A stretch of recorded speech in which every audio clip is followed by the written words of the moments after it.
Oh yeah. We waited and waited for this movie, and now it finally came. Despicable Me 2. Is it as funny as the first one? Or is it... Of course it's funny! It's fucking Despicable Me 2! Ow. Okay. Can't see anything. Curse you. So, what's the plot? Let's see. Gru's back with her. It starts off with,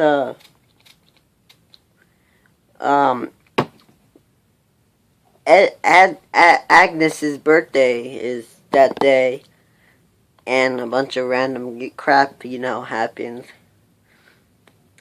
The minions are as funny as usual.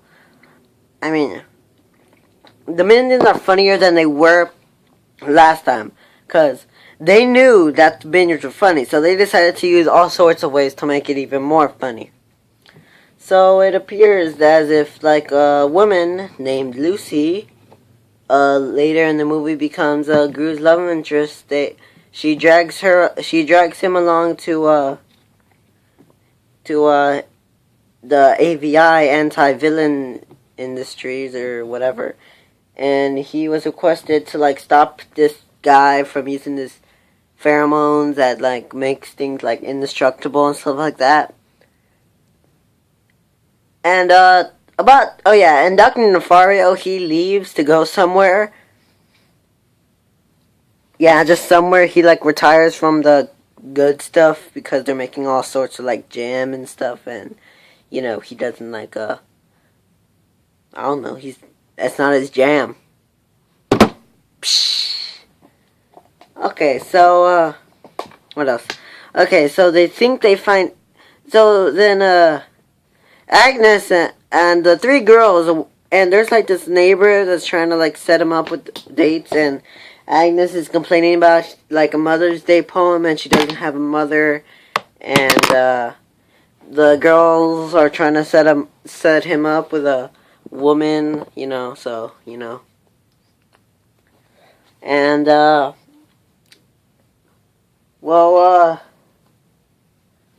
Gru and Lucy meet at the mall, and they, whatchamacallit? Oh, yeah, whoever the girl is, the girl voiced by Miranda Cosgrove, she gets a love interest, which is, his name is Antonio, I believe.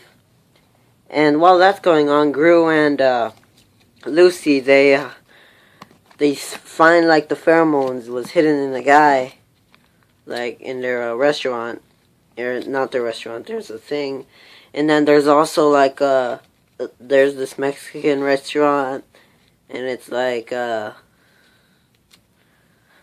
Mexican restaurant, and it's, I'm sorry, I forgot the movie, because I almost forgot the movie, but I saw it yesterday, so, yeah, I couldn't, like, really get it out, because it was the 4th of July, and we were all over the place, and I couldn't record, and my phone died, so the Mexican restaurant owner is actually a former bad guy,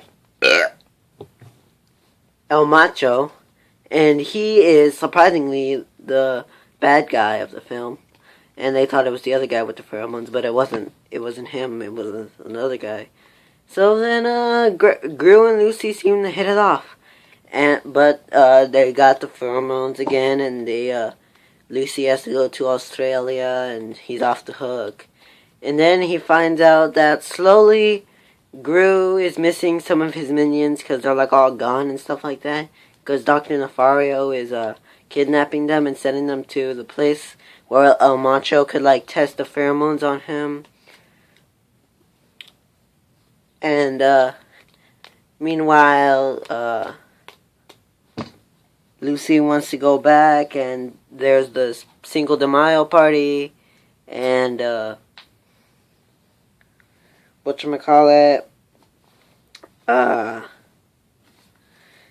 Antonio is El Macho's son, and Gru finds out that's El Macho, and he sees the plan, and El Macho is and Antonio is dating the character voiced by Miranda Cosgrove.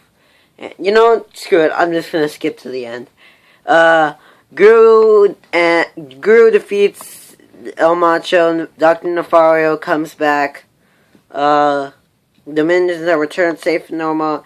And Gru and Lucy get together and they get married. And yeah, they have a mother. And now that's it. So what do I like about the movie? The comedy, the minions. I like the romance between Gru and Lucy. It's very touching. My mother said she cried during the movie. I'm like, this is a comedy, not a drama. What the? So yeah.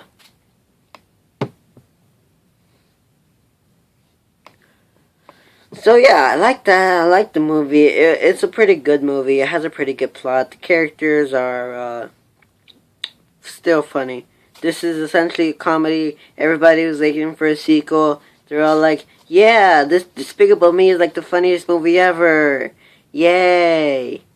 So then we got the movie and everyone's like, yay, this is so much better than the original. Not to say the original was bad. I like the original movie. I give it a 9.0.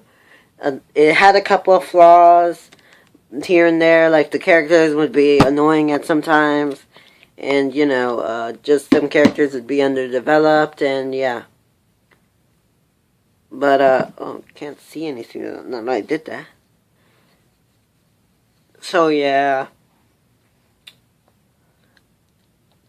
This movie was hilarious, and as you can see, I'm trying to keep calm because,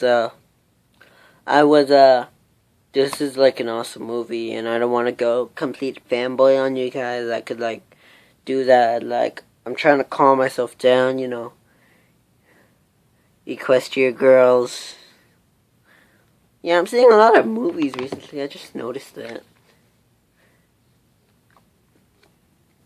And yeah, that's just, you know. So,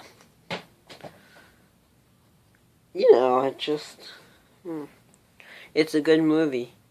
I give it a 9.5 out of 10. So yeah. Now all that's left is Despicable Me 3 or a TV series. Yeah. That's how they should continue it.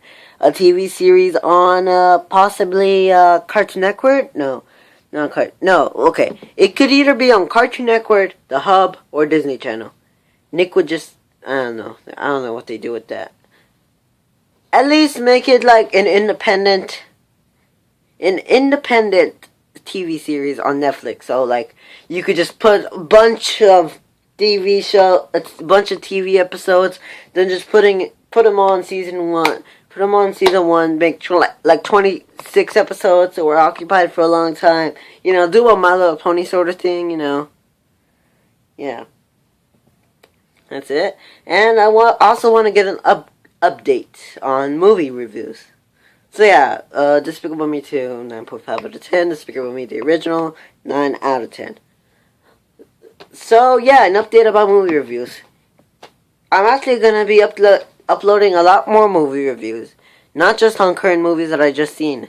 No, also movies on old movies. Like, movies on just other movies that haven't come out, like, aren't in theaters. So yeah, I look forward to that. The first one I want to review, I don't know what I'll review. Really. Also, TV show reviews, look forward for that. The first thing I'm doing is My Little Pony, you know. First I gotta watch all the episodes, which I need to because the last time I saw all the episodes were like last summer, and then I just got myself acquainted with the show like that. Some episodes I skipped, so I really need to go back and watch those. So yeah, TV reviews and old movie reviews. Or non-theatrical movie reviews, if I want to call them, be specific. So yeah, this has been me signing off, and happy late 4th of July, everybody. It was crazy in my neighborhood because I live in the ghetto, and fireworks almost blew up my house, so, yeah.